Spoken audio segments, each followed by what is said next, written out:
inspiring. I'm thinking so. Maybe. We'll see how inspired I feel. Hi there, everyone! Welcome back to the table once again. And I know what you're thinking, right? What is this game? This doesn't look like Rick and Morty or King of Tokyo. Yes, that's right, ladies and gentlemen. This is a new game. Yay! And Jess is back as well. Hi again. Thanks for joining me at the table today. Oh, you're welcome. Welcome to Innovation. Innovation is a seemingly complex and yet at the same time very simple card game. This is the way that I would describe it. This is a simplified deep strategy game. Now, if you're not sure what that is, a deep strategy game to me would be something that is one of these European games that have come over that requires, 45 minutes of gameplay to an hour and a half worth to 3 hours worth of gameplay that you span over multiple play sessions. Like, that's a deep strategy game to me. This is sort of a toned down version of that, but in card form. Sure.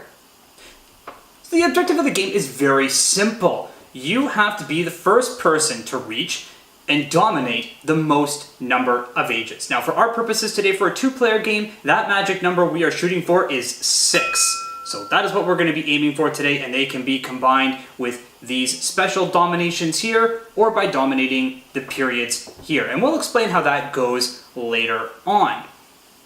Suffice to say that in order to win, you have to be the most technologically advanced nation on the planet. So we've got the nation of awesome. And the nation of fantastic. I was going to say the nation of reasonable, but if you want to be fantastic, go right ahead.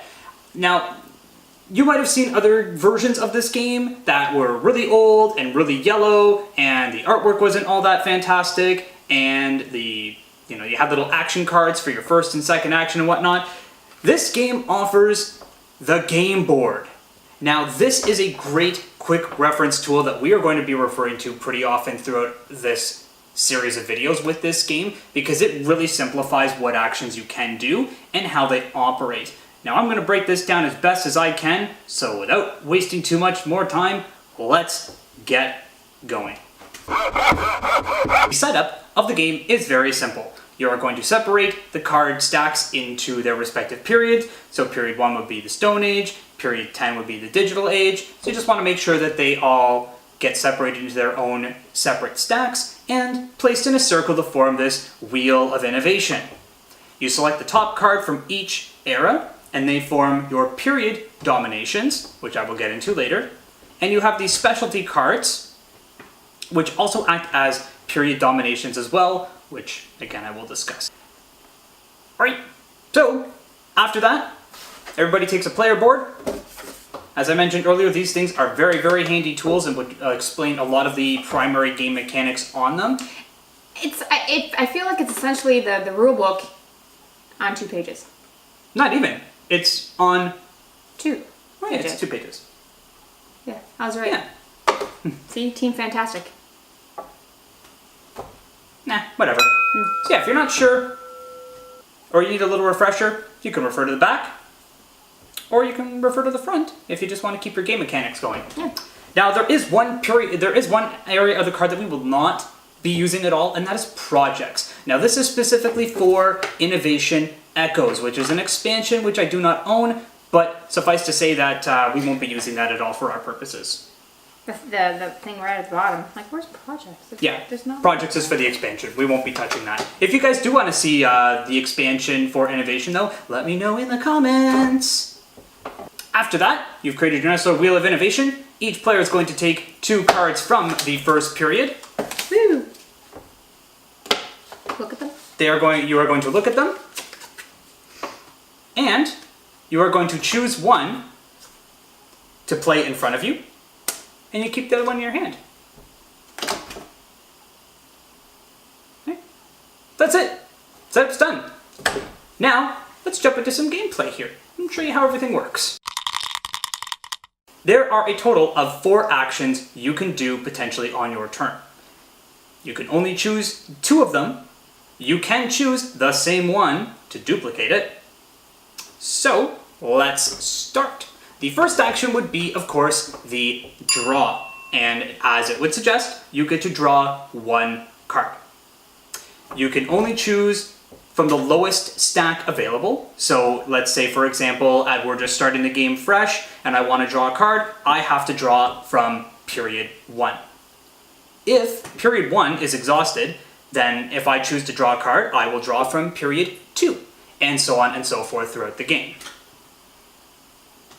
And it's only one card, or 2 cards if you want to use both actions to draw multiple times. The second action is playing a card, or melding a card if you're more familiar with the old wording.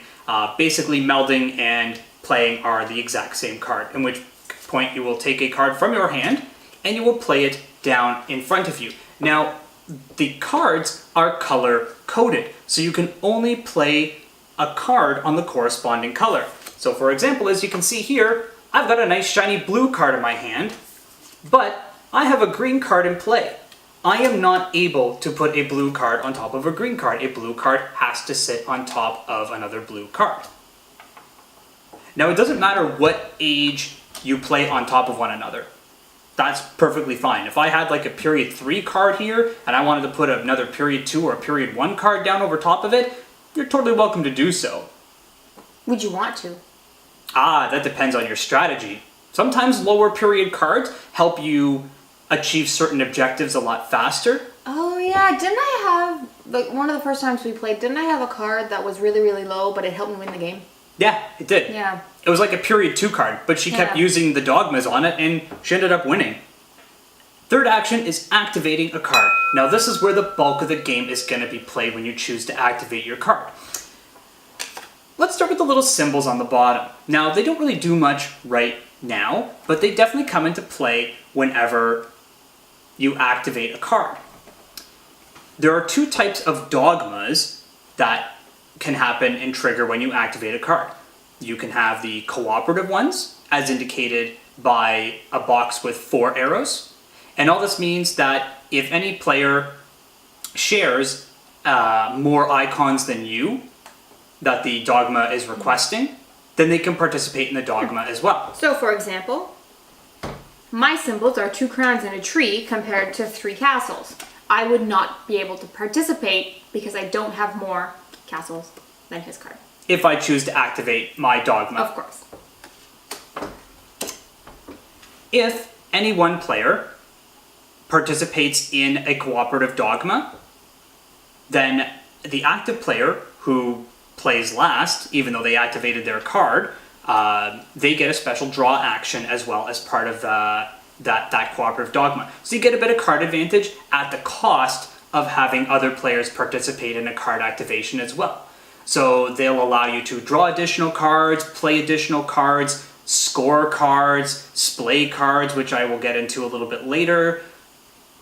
There's a whole bunch of different effects that can happen when you choose to activate a dogma. So you have to be very careful about what you want to activate and when you want to do so. So you have to track not only this number of symbols that you have of any given card type, but also what your opponents have as well. And this is particularly important with the second dogma type, which is the supremacy dogmas. Now these are always prefaced by the words, "I demand." And this is when you get to take in, these are considered attacks on your opponents. Your card mechanics will force your opponents to do things like give you cards, have them discard cards, have them reorient their cards by splaying them differently. There are different types of effects that supremacy dogmas can trigger. The best way to protect yourself from that is to have more symbols than your opponent. So if I chose to, let's say, trigger, actually Jess, you have a cooperative dogma as well. Yeah, I do. So say for example, I had a supremacy dogma that required castles. Well, because I have more castles than Jess does, she would be susceptible to my attack. If she had more castles than I did, I can still enact my supremacy dogma, but it doesn't affect her. It would only affect players who have less castle icons than I do. It sounds really complicated, but it's not, and you'll see when we actually get some gameplay demonstrations exactly how that works. Finally, dominating an age. To dominate an age, you need to have 5 times the amount of points as the age you're trying to dominate. So for example, if I'm trying to dominate period 1, I need to have 5 points. And in order to get those points, which is indicated by your influence section right here, you need to activate effects on your cards.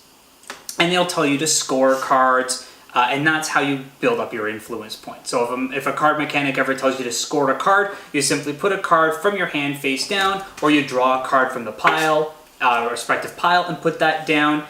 Each card value is indicated by the age that you're in. So if I wanted to dominate age 1, I would have to have, 5 period 1 cards, or 3 period 1 cards and 1 period 2 card. So the faster you can accumulate points from higher ages, or score cards from higher ages, the faster you can ramp up your point total. And you can dominate 2 ages, or an age and a special domination card here that I indicated earlier, if you want, so long as you meet the criteria to do so. And those are your 4 actions. Pick whichever 2 you want, repeat them as required. And, are we confused yet? Yeah. It's a lot to take in, but don't worry. You'll see how everything plays out when we play a few test hands. Speaking of which... Are we gonna play a couple test hands? We are going to play a couple of test hands. Hey! All right, ladies and gentlemen. So to determine who goes first, you need to look at your cards and find out which current card in play appears first in the alphabet. So I have the wheel. And Jess, what card do you have? You have the code of... She has the code of laws. Well, I would say that C... Oh, okay. Yeah. Because I don't know what that image is. No, it's by the name of the card. Code of laws. So alphabetically. Alphabetically, she goes first. Team Fantastic! Alright, so what do I do? Okay, well, we just explained what you can do on your turn. So you can draw a card, you can play a card, you can activate a card, or you can dominate an age. Now, considering that neither of us have any points so far, I would say dominating an age would be next to impossible. So you How do you dominate an age? Were you not listening? You have to have the appropriate number of points, 5 times the amount of the age you're trying to dominate. So if you want to dominate the first age, you have to have 5 points. If you want to dominate the second age... How do you get a point? Your card activations. Your cards will actually tell you to score a card, and when you have to score a card, you put it in your influence section, and that counts towards a running point total. When I have 5... You can dominate age? age 1, and then you take your card from there and put it under your domination section. Okay, great. And for the second age, I need... 10. Yeah, 10. It's a running total that you get here. I failed to mention this earlier. It's a running total. When you score cards, it's a running total. You don't have to discard your scored cards or anything like that unless a card mechanic says for you to discard a scored card. You always keep these. These are a running total. That's how you can dominate multiple ages in a single turn. You can rack up a crap ton of points and then just dominate ages. Yeah, you never have to discard your scored cards unless specifically stated to do so. It's been a long time since I played. Yeah, so it might be Bear a little with rusty. me. Alright. So you can draw, you can play, you can activate, or you can dominate. I can do one or... I can do 2 things? You can do up to 2 actions. Up to 2. Yes. I'm going to draw. Okay, that's For action one. number 1. And I'm going to play... Can I play that? Yep. Cool. There you go. Alright. I'm going to actually activate my wheel card. Now this is a cooperative dogma, and this states that I can draw 2 period 1 cards. Well... Oh, and you can do your actions in any order. Yeah. Actions in any order. Good to know. So Okay. why bother wasting my actions to draw cards when I have a card that lets me draw 2 for 1? So I'm going to activate my first dogma. Now, Jess, do you have any castle icons on your cards? No. So you don't get to participate then. No. So that means I don't get to have a special action draw because she did not participate. So I will draw my first card, and I will draw my second card. Perfect. Oh, I like where this is going. Yeah, I'm actually going to play Masonry for my... Wait, I thought you said you had 2 actions. Yeah, my first action was to activate my dogma. And my So it dogma says allows me to draw. draw 2 cards. Oh. Yeah. Okay. So why am I going to bother wasting my time drawing a card when I've got an ability that lets me draw two? This is why it's important to pay attention to what people have. This is why you want to pay attention to what people have. This is why you want to pay attention in life. Pay attention in life. All right, go ahead. All right. So I'm going to activate this then. Draw two. I'm going to play this one. Domestication. So you put in play the lowest card from your hand and draw a period 1 card. Now, anytime that a card or an action requires you to draw a card, you can always draw from the lowest available age. So, for example, like I mentioned earlier, if period 1 was exhausted, but I still wanted to draw 2 period 1 cards, I would just go up to period 2 at that point. Now, by that point, if you're doing that, they're probably irrelevant, but it's not to say that you can't do it. My turn? Sure. All right, I'm going to activate my wheel. Wheel again. And I've got 1, 2, 3, 4, 5, 6. Yeesh. Yeah. But I have 2. I'm on the board. But she still can't participate because I have more I have more castle icons than she does. So I'm going to draw my 2 period 1 cards. So if you have an empty color pile, because there are 5 colors in total, if you have an empty color pile, you can put a card down from any age. I am going to I'm going to activate. Actolate. I'm going to activate my Masonry card. Now, Masonry says that I may put into play any number of cards that provide castles from my hand. If I put into play 4 or more cards, I dominate the technology domain. Well, I'm just going to go ahead and activate that. And I've got city-states, which provide me a castle for 1. Metalworking, which provides me castles for 2. Tools, which provides me a castle for 3. And archery, which provides me castles for 4. And I'm just going to take this technology, like so, and add that to my first domination.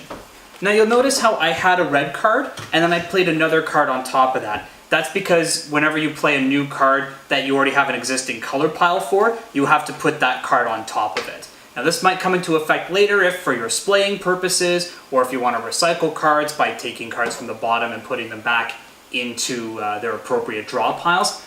It's up to you. But that was my my first action. For my second action, I'm just going to draw a card. There we go.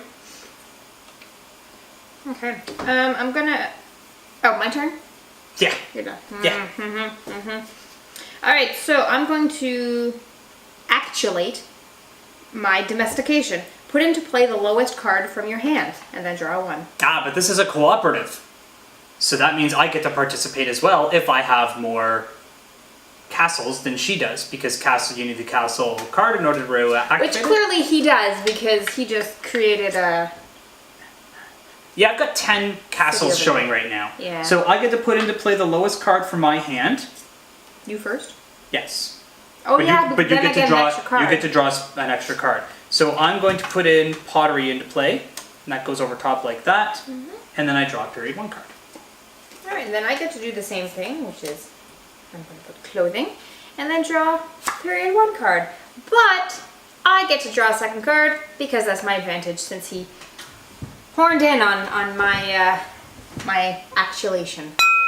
Yeah. That's a word, kids. Look it up. Now, because there's no more period 1 cards, we move on to the next, which is second. So I get a second. Think you're so clever, don't you? Yeah, I am. I am going to play oars. Oars. Oars. Oh. Yeah, this is a demand card, so hopefully I'll be able to play it to show you. But we'll get there when we get there. So that's my turn. I like where this is going. I'm going to play Mysticism over top of my city-states, giving me more castle icons.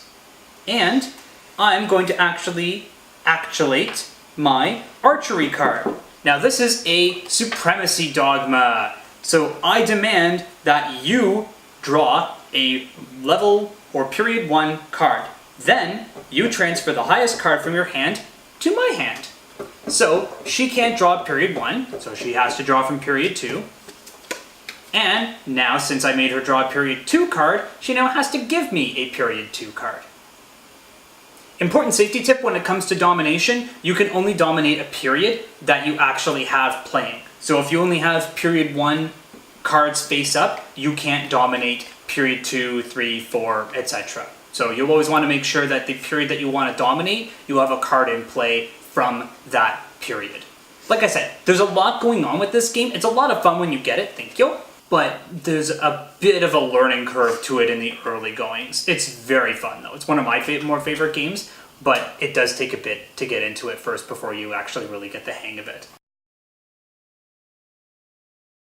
When in doubt, draw a card. If you're not sure what you're doing, draw a card, because when you've got 5 cards in front of you that all have different abilities, and some cards have 2 or 3 different effects to them, yeah, you're going to be taking your time on your turn, and if you're not sure what to do, I'm just gonna get a card. play this. That's probably a good idea.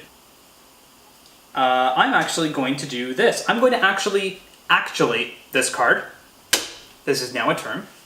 And I may splay one of my colors to the left. Now, this is a light bulb dogma, so I need to count up, and it's cooperative as well. So I have 1, 2, 3, 4 light bulbs. How many light bulbs do you have, Jess? 2. So she can't participate in this dogma, so I'm going to choose red to splay to the left. So when you splay a card, you simply move it 1 space over to the left, like so. So you get a stack that looks like that. Anytime you play a new card on top of a splayed pile, you simply continue that splaying. So any new red card that I play will be now played according to the splay direction. You do need some space when you play this. It takes up a lot of room. Because we're a little condensed here in room, we're gonna do our best. Yep. And that was just the first effect Just of my first action. finish! And then I can score a card from my hand. And I would like to score this card.